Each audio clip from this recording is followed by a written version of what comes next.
Hi, so I'm going to walk through my portfolio and just kind of showcase some things that I really like and some things that I thought were an asset to my portfolio and kind of necessary for this process. Um, the first thing is the candidate info. I really enjoyed being able to think about my professional goals because sometimes, and I guess personal, but sometimes as adults we don't really have the requirement to think of goals very often. And so this was nice for me to really kind of sit down and see what I was actually wanting to do in a few years from now. So I'm going to go over to the technology philosophy. My technology philosophy actually took me a lot of time. I'm not sure why it took me so much time, but I'm really pleased with the end result. I think that I have outlined my thoughts and opinions about technology really well in here. It was nice to be able to finally analyze your opinions and kind of get them on paper. So this one did take me a little longer than normal, I feel, and it was a couple days that I had to spend on this one, and I had to go back and recheck it and stuff. But I really liked being able to talk about how technology not only increases their knowledge in the schools by being able to have vast access to information, but it also improves their social skills in the classroom, being able to analyze stuff with their peers and self-check and self-edit and peer edit as well. In my resume, it was pretty updated, so I didn't really have much to add except for the Fort Hays State University information. I've been at the same school. This is my fourth year, so all of my stuff has been pretty much the same. I just had to edit a few things here and there. So it was fun getting to go back and look at all the things that I did in college, and then I just had to update a few references.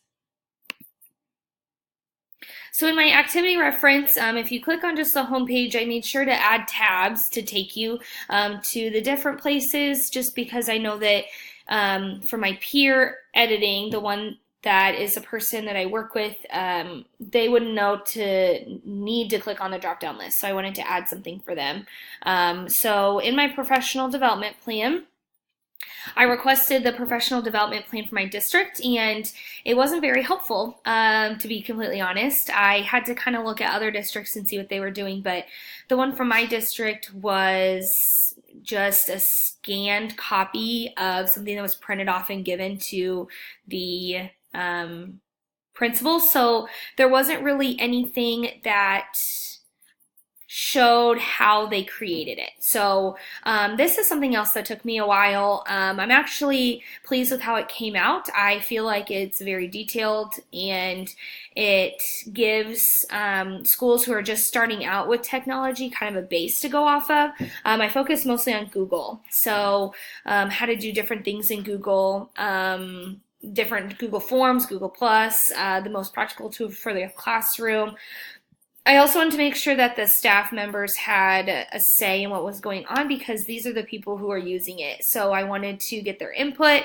I made sure that in my technology philosophy, I had a part where we will be giving a form to the teachers. So that just kind of drove my creation of the professional development plan. In my professional training videos, if you click on the title and the numbers, it will kind of open it up. Mine are very informal, I would say, because that's kind of how I teach. The first one with the Google Sites, this one is a conversation that I'm having with my peers. I'm teaching them how to use Google Sites and how we can implement it in our classroom. And so this is the most informal one. We're having a conversation about what would be good and what wouldn't be good, but I'm still teaching them how to use it. The next one is just us typing in Google Docs pretty much for the first time. This was taken at the beginning of the school year. My students, this is their first time having Chromebooks, so this was the first time that we actually had time to sit down and type, and it was about getting their ideas on the paper. So it was kind of walking through them typing an outline and making it in paragraph form. The last one I chose my students again, just because I use the Chromebook every single day in my classroom. That was the easiest for me to do. We take notes in Google Slides. I create all the notes for them in a format that I want them to be in. It eliminates a lot of confusion in the classroom. And we took notes over figurative language. Me being able to create notes in Google Slides makes it so much easier in the classroom to take notes, because you don't have students confused about where we are, what format we're getting set up in. So this, I feel like, is a good look into what I do every single day, that last one. Next, I'm going to look at presentations. The first one is a Google presentation that talked about Canvas versus Google Classroom. I compared the two when it comes to assigning work for the classroom, so other teachers can make an educated choice on what they want to use in their class. It is a self-paced presentation, so you can click through the slides and stop where you need to. The next one is a Prezi. And it talks about Google Sites. This is something that I use to show the related arts teachers in my school. As you saw in the video, the teachers and I kind of set up the Google site together, but I can't always get with the related arts teacher, and they're a part of our Google site. So this is something for them to look at. It's the basic controls, it's the options that they have in sites. This is a self-paced presentation as well, meaning that you can click through it at your own leisure, stop where you need to, and like I said, it goes through those just simple basics for those people just learning how to do slides. The last one is a YouTube video, and it's over Socrative. Socrative is my favorite free online program. I made a little outline on how to use Socrative and how it can be beneficial to your class. And this is something that I also showed during an in-service, and I again covered the basic controls, how to use it, and other small details. My article summaries, the first one is about using assistive technology when teaching children with learning disabilities in the 21st century. It was really nice to hear about, we don't always think that assistive technology, sometimes that's just their glasses. So this one was a really interesting one. My favorite one was the social media one, how music can help our English language learners learn in a different way. It was actually really interesting to read through this one and kind of what they found, and it was all positive, which is great. This next one is how to improve writing instruction through iPad apps, and it just kind of goes with tools that teachers can use in their classroom that will improve the writing skills of their students. So that was my third one. My extra resources, so this YouTube video is called The Homework Gap, and I thought it was really interesting. It's a good example about how if you don't give students the same tools, then they don't get to the same results in the same manner, and so that was just kind of eye-opening. This one is actually a YouTube video that I created.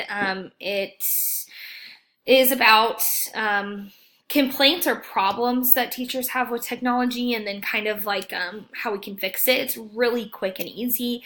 It's only a minute long, but this one is really helpful for teachers who are maybe on the fence about using technology. And then the last one is, this is a video that prevents cognitive overload, what it is, how to avoid it, all that fun stuff. So some other things, I wanted to put in here the negative effects on technology and social skills, and so we're aware of what the negatives are and how we can avoid it. The next thing, the putting learning first with new tech tools, this kind of shows us how technology helps students do all kinds of things in the classroom, like collaborate, question, connect, create, and wonder. So this one's a really, really good article.